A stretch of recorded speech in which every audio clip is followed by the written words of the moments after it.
العالمين دمان وحن سلام يا dadweynaha daawanaya barnaamijkan umada Soomaaliyeed daawanaysa barnaamijkan maanta waxaan doonaynaa inaynu halkan ku soo gudbino cashar ku saabsan barashada xayawaanaadka ama veterinary medicine ku saabsan casharadii hore aan soo galnay YouTube channel-kan waa aragtay marmalaynaya maanta waxaynu eegaynaa inaan sharaxno bal veterinary medicine waan sharaxnay wuxuu yahay definition-kiisa maanta bal waxaynu eegaynaa disease-ka inuu eegno waa maxay disease marka hore waxa weeye disease waa maxay what's the disease hadoonayaa bal disease taariikh ka bixino disease waxa weeyaan wax kasta oo neefka xaaladiisa caafimaad wax ka bedela wax kasta oo wax ka bedela standardkii caadiga ahaa caafimaad neefkan xoolaha ah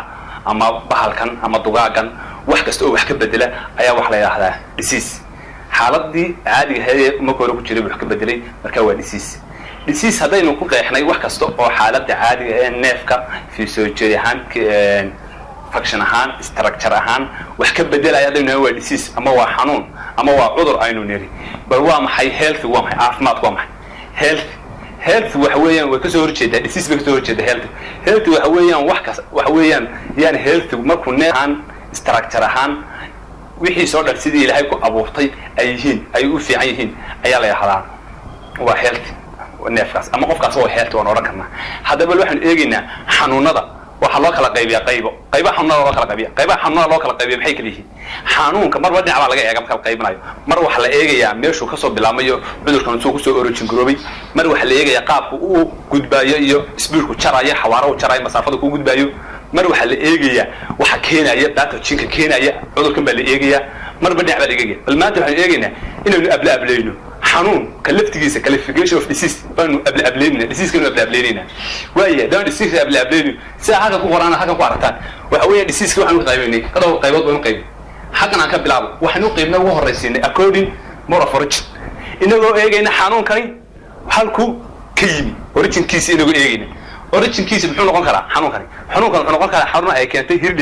heredity disease parentiga ay soo gudnay office break code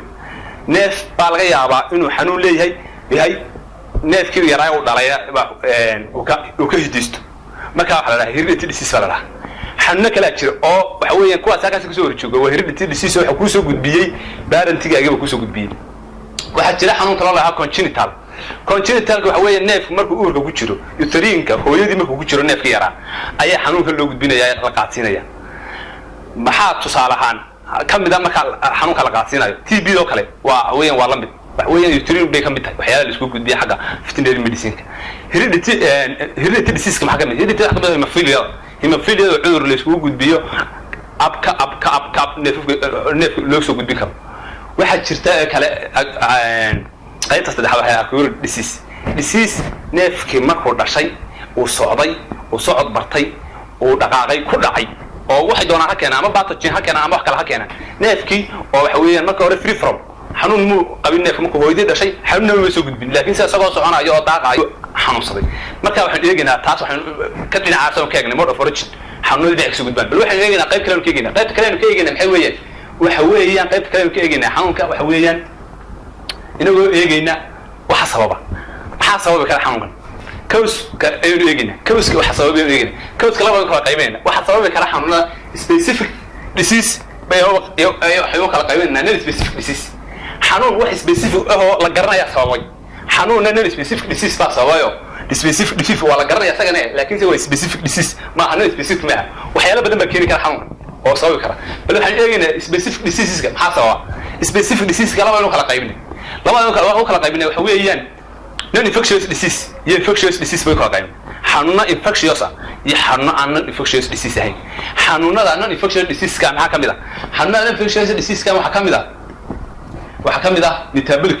metabolic disease ba kamid ah waxa kamid ah deficiency disease ba kamid ah waxa kamid ah poisonous disease ka ay keenaan deficiency diseases ay keento neefkii oo vitaminada qaar ay ka maqan yihiin mineralska u baahnaa deficiency ay ku dhici kartaa neefka xanuun ku abuuro laakiin si marka de uu neefkii cunto hela waan ku wari quality-goodu fiican yahay proteinka iyo fatiska iyo wixii dhan u dhameystiran yihiin uu ka recover garoobaya neefkii xanuunada qaar ba metabolic disease keentaayo metabolic cunto cunaya cuntooyinkii baa markii metabolic la shiidayo baan ku keenay khalkhal sida milki rifarka oo kale baa keeni kara oo waxa weeyaan asna kamida waxa kamida poisonous disease poison pesticides poison iska kamida poison baa keenaysa waxa weeyaan waa sun ayaa keentay maxaa kamida dabana infectious diseaseska waxa weeyaan yaan dhaariya kamida halkan oo kale waxaan ugu qoran dhaariya ayaa ku qoran kala kan waa infectious disease waxa weeyaan dhaariya sax xanuun baa keeni kara intaas oo xanuun baa keeni kara dhaariya ama neefka oo loo shaqo socoto ayaa keeni kara taas waxa weeyaan waa infectious disease bal waxaynu eegaynaa waxaynu u eegaynaa xanuunka qayb soo u faafayo xanuunka soo u faafaya neefkii ku dhaca la garan la soo dhaaf ku dhac neefkii oo neefkii xanuunkii haleed ama xayawaankii haleed ama bahalkii haleed neefkii markuu ku dhaco xoolihii xanuunkii markuu ku dhaco xoolihii baan leeyahay waxa weeyaan calaamadihiisa iyo qaabka u dhaqmaya way kala duwan yihiin iminka wax kamid ah waxa leeyahay according of more spirit soo ku faafayo ayaynu eegaynaa waxaan waxa weeyaan qaybo ku faafaya according to the more of spirit inaga u eegayna according to the more of spirit bal qaabka u faafaya xanuunkan xanuunkan u faafaya ayaynu eegaynaa xanuunkan xanuun baa u kala qaybeynaa contagious disease oo waxa weeyaan ay xoolo isqaatinayaan daartiin kay doonaan isku qaatinayaan way isqaatinayaan neefkii waxa laga yaabaa inuu hawada ka qaado oo inhalation ku qaato waxa dhici karta inuu neef kala ursado oo uu soo gudbiyo sida food and mouth disease oo kale uu soo gudbiyo karta ama waxa uu noqon kara xanuun ah non contagious disease oo waxa weeyaan asagoo non contagious disease oo waxyaalo kale ay ku keenaan neefkii bal waxaan u eegaynaa xanuunada waxaan u eegaynaa according to duration of severity xanuunka bal waxaan eegaynaa inagoo u eegaynaa duration of severity waxa weeyaan neefkan xanuunkan intee buu ku jiraya intee ayuu ku jiri karaa inteeba cabashada laga arki karaa waxa weeyaan severity waxa jira beer acute xanuunna leeyahay beer acute waa very short course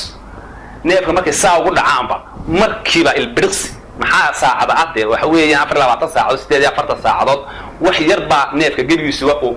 beer acute ku noqonaya uu dhis ku noqonaya waa u dhimanaya imka aan taraga soo kale neefku markuu saa ugu dhaco waxa laga yaabaa markiiba inay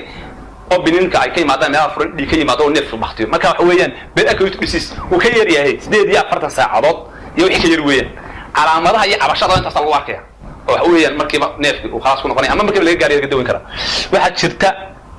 acute disease waasna waa very short waxa weeyaan laakiin waxa ka yar badan yahay soo xaga saacad ahaan ka yar badan yahay waxa weeyaan 3 casho 15 casho 8 casho meelahaas ayaa neefka markiiba la arkaya xanuunka hayo cabashadii iyo symptomskii lagu arkaya neefka laakiin sidaasna waa xanuunada waxa kamid yahay khatarta waxa weeyaan dilaaga ee acute inta badan ku dhaca waxa jirta xanuunada leh sub acute disease waxa weeyaan markay neefka ku dhacaan waxa weeyaan waqti bay qaataan intay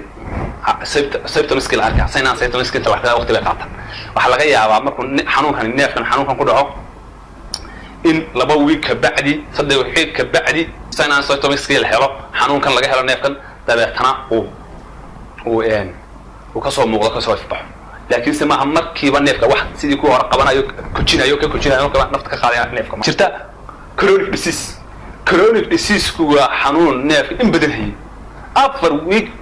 baad sheegaysaa wuxuu haynayaa in badan wuxuu haynayaa 2 bilood 3 bilood 4 bilood baa haynayaa waa chronic waxa weeyaan characteristics ma safir uma aha inaan symptoms iyo xaalado garanaya characteristics ma ha safir laakiin neefku waxaan kala 3 bilood meelahaas waxaan kala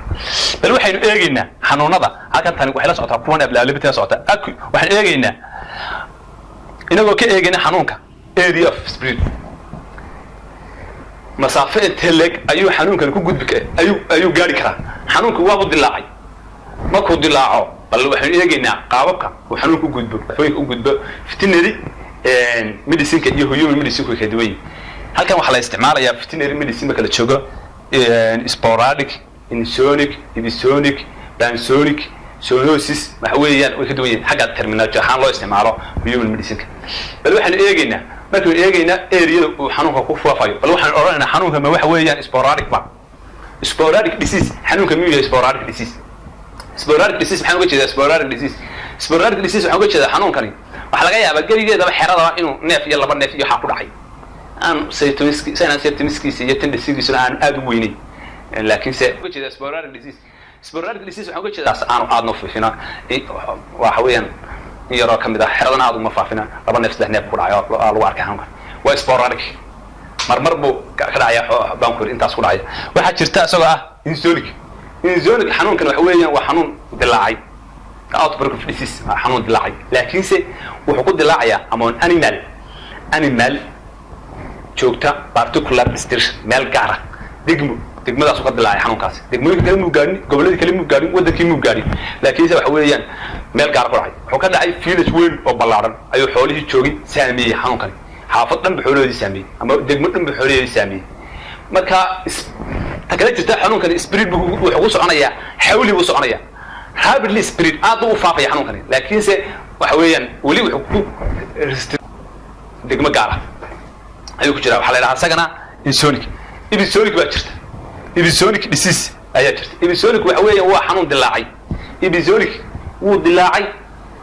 wuxuu ku dilaacay large area wuxuu saameeyay xoolo jooga wadan aad u ballaaran masaafo aad u ballaaran distance aad u ballaaran xoolo jooga ayuu ku dhacay cudurkan markuu ku dhacay uu saameeyay xoolaha faraha badan area-du xanuunkan ka dhacayna waa area ballaaran marka waxa weeyaan kaasna waxa la dhahaa episodic disease weeyaan waxa jirta panzonic disease waa xanuun ka dhaca worldwide adduunka oo dhan waxa weeyaan waa worldwide adduunka oo dhan buu ka dhacay waxa weeyaan wuu ku faafay ku dhacay maxaa kamid ah influenza hargab meel kasta adduunka joogto uu jooga meel kasta adduunka joogto hargabka waa laga helay uu jooga hargab marka waxa weeyaan waa panzonic disease weeyaan meelka uu ka dhacay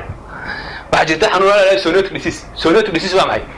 zoonotic disease kana xanuunadan waxa ku dhacayaan xoolaha ay dadku soo gudbinayaan dadkuna xoolaha way gudbin karaan oo way jiraan xanuuno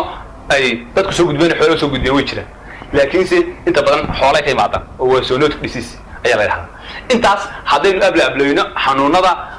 barnaamijkan YouTube channelkan waxaad ka heli kartaan casharo fara badan oo ku saabsan xanaanada xoolaha sida xoolaha nool naaxiyo sida xoolaha loo keergareeyo sida xoolaha behavioralka loola dhaqmo waxa kale aad ka heli doontaan casharo ku saabsan xisaabaadka iyo arrimaha maaliyadda waxaan kaga tegayaa dhammaantiin ha moogaanina YouTube channelkan Somali Veterinary dhammaan waxaan ugu talagalnay ummadda Soomaaliyeed meel kasta ay joogtaan inay ka faa'iideystaan hadday yihiin dad xoolo dhaqato oo xoolaha aad u dhaqdo kirsan yahay dhaqaalahooda koobaad uu yahay xoolaha